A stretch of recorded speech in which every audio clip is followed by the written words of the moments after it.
ऐसी कथा आती है। शिवानंद सेन प्रभु भृत्य अंतरंग, प्रभु स्थाने याइते सबे लैन यार संग। शिवानंद सेन जी 24वीं शाखा के रूप में है, महाप्रभु जी के अत्यंत प्रिय सेवक। शिवानंद सेन जी के विषय में सब जानते होंगे कि वो जीवों को प्रभु ने आज्ञा दी हुई थी कि नवदीप से जब रथ यात्रा के लिए सब जगन्नाथपुरी आए तो सबकी व्यवस्था करते हुए तुम लाओ। धनी थे शिवानंद सेन जी, अपने धन का प्रयोग वो करते थे सारा। जीवों को नवदीप से लेके वो जगन्नाथपुरी 500 किलोमीटर की यात्रा है, पैदल वो यात्रा उस समय होती थी। नदियां भी पार करनी होती थी। नदी पार करने में, नदियों को पार करने की जो नाव है उनका शुल्क चुकाते थे। चुंगियां लगती थी उस वक्त, वो भी चुकाते थे।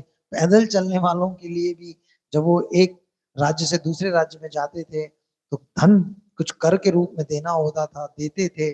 सर्वत्र सारी व्यवस्था उनकी, खाने की, पीने की, रहने की, सब शिवानंद सेन करते थे। प्रभु ने उन्हें आज्ञा दी हुई थी कि आपके पास धन है, उस धन का प्रयोग करो। उन्होंने पूरा अपना समर्पण के साथ अपने धन का प्रभु की सेवा में प्रयोग किया। अपने परिवार को भी उन्होंने समर्पित किया। पूरा परिवार उनका, वो स्वयं सबकी सेवा के कार्य में लगे रहते थे। ऐसे सुंदर कथा है शिवानंद सेन जी की। आगे हम गाएंगे कि नित्यानंद प्रभु के ने उनके प्रति क्या कुछ क्रोध जताया, लेकिन तब भी वो धैर्य में ही रहे।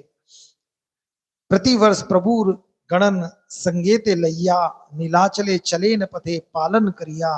वे प्रतिवर्ष भगवान चैतन्य का दर्शन करने के लिए भक्तों की टोली को बंगाल से जगन्नाथपुरी ले जाया करते थे। यात्रा पे जाते समय वे सारी टोली का खर्चा स्वयं ही वहन करते थे।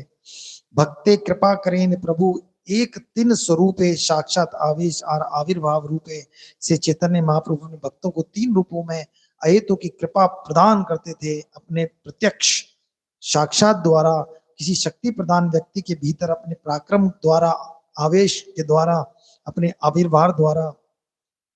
3 तरीके से महाप्रभु जी अपनी अहेतु की कृपा प्रदान करते थे। आवेश संचरित की गई शक्ति को सूचित करता है।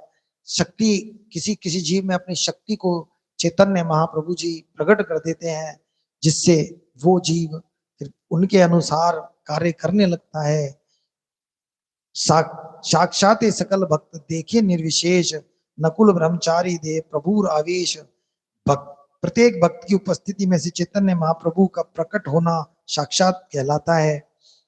नकुल ब्रह्मचारी में विशेष शक्ति के लक्षण रूप में उनका प्रकट आवेश का उदाहरण है।